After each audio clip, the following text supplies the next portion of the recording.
Hello everyone, welcome to study for civil services. मैं हूं भरत सैनी और आज की इस वीडियो में हम बात करेंगे इलेक्ट्रॉनिक सूचना विनिमय पर आईएमओ इंटरनेशनल मैरीटाइम ऑर्गेनाइजेशन के एक नए रूल के बारे में, और एक रिपोर्ट है जिसको कंप्लीटली एनालाइज करेंगे इस वीडियो में। बट बिफोर वी बिगिन मैं आपको बता दूं कि हमारे कुछ पेड कोर्सेज हैं जहां पे आप यूपीएससी या फिर किसी स्टेट पीसीएस की एग्जाम प्रिपरेशन कर सकते हैं। वहां पे आपको सभी वीडियोस के पीडीएफ या फिर आपको स्पेशल गाइडेंस मिलेगी उस एग्जाम के बारे में, उसको कैसे क्रैक किया जा सके। And for more information you can contact here. तो चलिए बात करते हैं सबसे पहले कि ये जो टॉपिक है इसको हम 360 डिग्री व्यू में कैसे कवर करेंगे। सबसे पहले हम ये जानेंगे कि ये रिसेंटली न्यूज़ में क्यों है, और जो ये अंतर्राष्ट्रीय समुद्री संगठन या फिर इंटरनेशनल मैरीटाइम ऑर्गेनाइजेशन जो है ये क्या है, इसके बारे में कुछ फैक्ट्स और ये क्या काम करता है, इन सभी चीज़ों को डिस्कस करेंगे।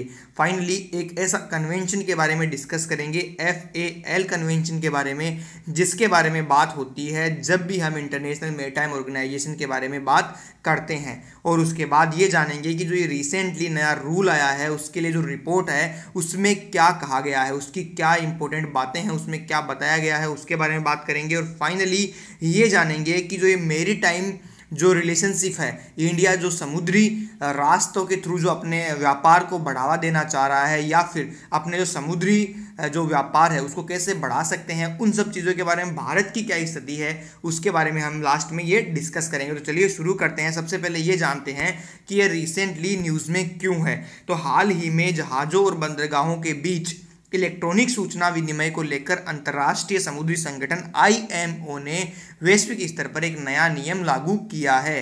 तो जो बंदरगाह है जहां पे जहाज आके रुकते हैं वहां पे एक सिंगल क्लियरेंस विंडो बनाने के लिए, एक इलेक्ट्रॉनिक सूचना विनिमय करने के लिए कि आपको किस प्रकार सूचना का आदान प्रदान किया जाएगा, इंफॉर्मेशन कैसे ट्रांसपेरेंटली एक दूसरे के पास जा सकेगी, उसके लिए एक नया रूल बनाया गया है आईएमओ के द्वारा।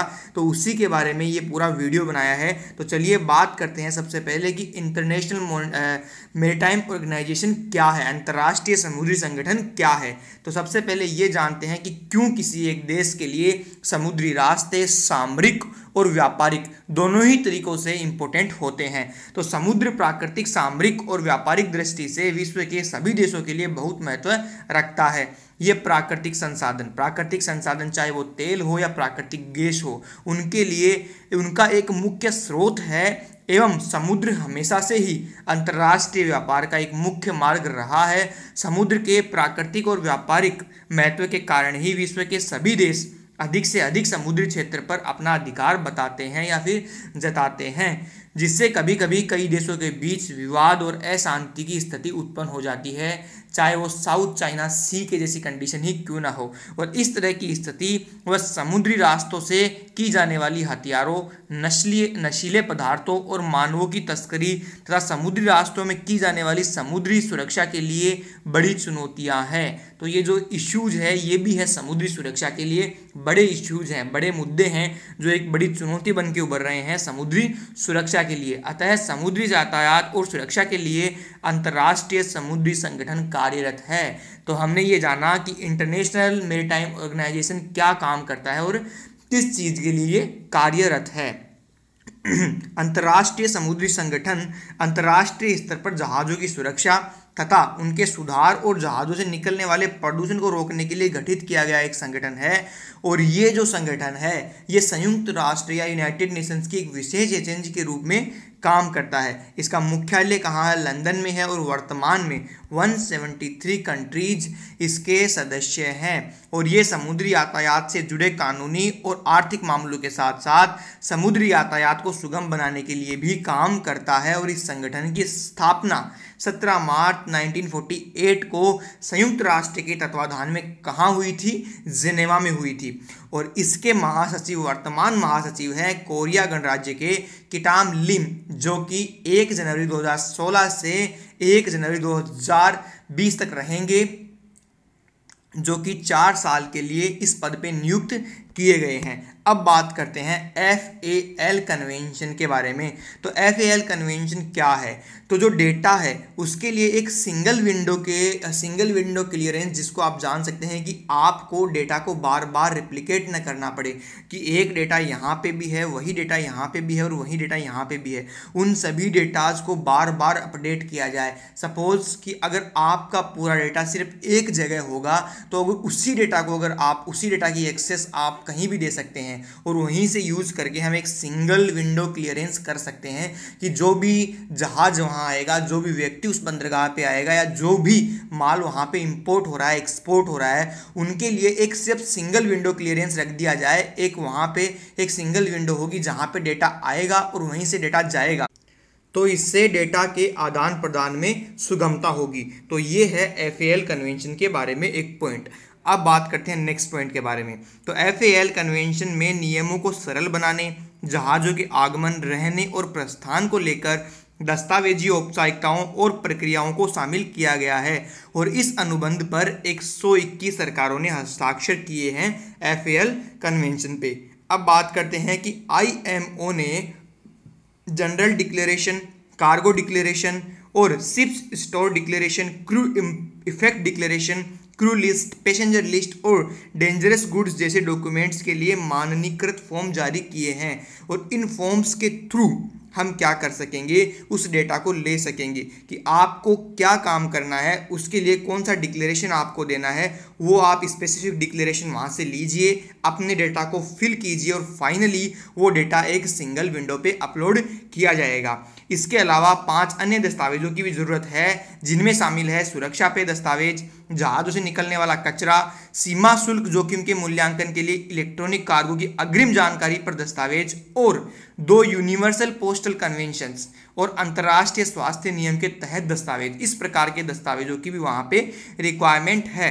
और इलेक्ट्रॉनिक डेटा विनिमय के तहत सभी राष्ट्रों में अब इलेक्ट्रॉनिक डेटा के विनिमय के लिए प्रावधान होना चाहिए। ये IMO के रूल के अंतर्गत आता है। अब बात करते हैं कि ये जो नियम बनाया गया है इसमें क्या क्या मुख्य बातें हैं।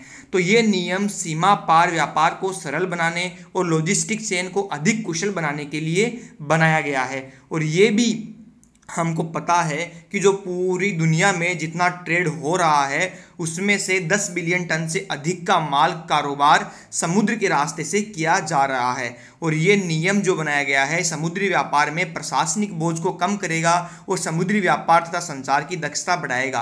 प्रशासनिक बोझ को कम इस प्रकार करेगा कि अगर आपका डेटा सिर्फ एक जगह है तो उससे क्या होगा कि आपको बार बार अलग अलग जगह अलग अलग फाइलों को मेंटेन करना जरूरी नहीं होगा। उससे क्या होगा कि आपकी जो प्रशासनिक क्षमता है, जिससे कि आपको एक डेटा यहाँ पे मैनेज करना और आगे दूसरी जगह उसको मैनेज करना नहीं करना पड़ेगा। अगर सिर्फ एक जगह डेटा को मैनेज किया जाएगा और उसी का एक्सेस हर जगह दे दिया जाएगा, इससे क्या होगा कि हमारा प्रशासनिक बोझ कम होगा और जो उतना एफर्ट हम वहाँ लगा रहे थे वो अन्य जगहों पे लगा पाएंगे। तो ये हमने बात करी कि इस जो ये नियम है इसके क्या फ़ायदे होंगे। और इसे अंतर्राष्ट्रीय समुद्री यातायात की सुविधा पर IMO के सम्मेलन के तहत लाया गया था। तो ये बात हुई इस रिपोर्ट के बारे में और इस जो नए नियम के बारे में। अब बात करते हैं कि भारत की जो ये मेरीटाइम स्ट्रेटजी है उसमें किस प्रकार ये फिट करता है और किस प्रकार की बातें भारत की मेरीटाइम स्ट्रेटजी के तहत आती हैं। तो भारत ने दिसंबर 2018 में बंदरगाहों पर एक पोर्ट कम्युनिटी सिस्टम PCS1X शुरू किया है। तो इसको आप याद रखिएगा कि आपको फैक्चुअल क्वेश्चंस ऐसा किसी वनडे एग्जाम में पूछा जा सकता है कि PCS1X क्या है, इसको याद रखिएगा। और ये एक क्लाउड आधारित टेक्निक है जिसे मुंबई स्थित लॉजिस्टिक समूह JM बख्शी ग्रुप द्वारा डेवलप किया गया है। PCS1X engine workflow, mobile application, track और ट्रेस, बेहतर उपयोगकर्ता इंटरफेस और सुरक्षा सुविधाओं की सूचना प्रदान करता है और जो समावेशन है वो भी बेहतर बनाता है कि जो यूज़र इंटरफेस है, जो यूज़र को जो सर्विसेज दी जा रही है उनको बेहतर बनाता है। और PCS1X की एक अनूठी विशेषता ये है कि ये थर्ड पार्टी सॉफ्टवेयर को जोड़ सकता है जो समुद्री उद्योग के लिए सेवाएं प्रदान करता है। इससे हितधारकों को सेवाओं के व्यापक नेटवर्क तक पहुंचने में मदद मिलती है और ये भुगतान की सुविधा भी प्रदान करता है, जिससे क्या होता है कि बैंक एक द्वारा भुगतान प्रणाली पर निर्भरता कम हो जाती है। PCS1 क्या है? एक डेटाबेस प्रदान करता है, जो भी इसको यूज करता है, जो भी यूजर्स, जो भी व्यापारी इसको यूज करते हैं, उनको एक डेटाबेस प्रदान करता है जो सभी लेन देन के लिए एक सिंगल डेटा पॉइंट कि जहां से आपको सिर्फ एक जगह डेटा रखना है वो प्रोवाइड करवाता है। और ऐसा अनुमान है कि ये सुविधा लेन देन में लगने वाले समय को 2 से 3 दिन तक कम कर देती है अप्रोक्सीमेटली। इससे भारत में समुद्री व्यापार में बड़ा बदलाव आएगा और ईज ऑफ डूइंग बिजनेस एवं लॉजिस्टिक परफॉर्मेंस इंडेक्स रैंक में सुधार होगा। वैसे भी भारत ने बहुत ज़्यादा कवर किया है ईज ऑफ डूइंग बिजनेस की रैंक में।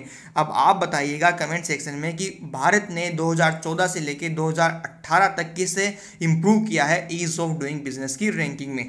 तो ये हमने बात करी कि भारत की मेरीटाइम स्ट्रेटजी क्या है और किस प्रकार ये भारत की मेरीटाइम स्ट्रेटजी में फिट करता है। तो यहाँ पे हमने इसको कंप्लीटली एनालाइज किया है जो IMO ने नया रूल बनाया है। तो हम हमारे वीडियो को यहीं खत्म करते हैं। Thank you for watching our video. Please like share and subscribe our channel. Bye bye.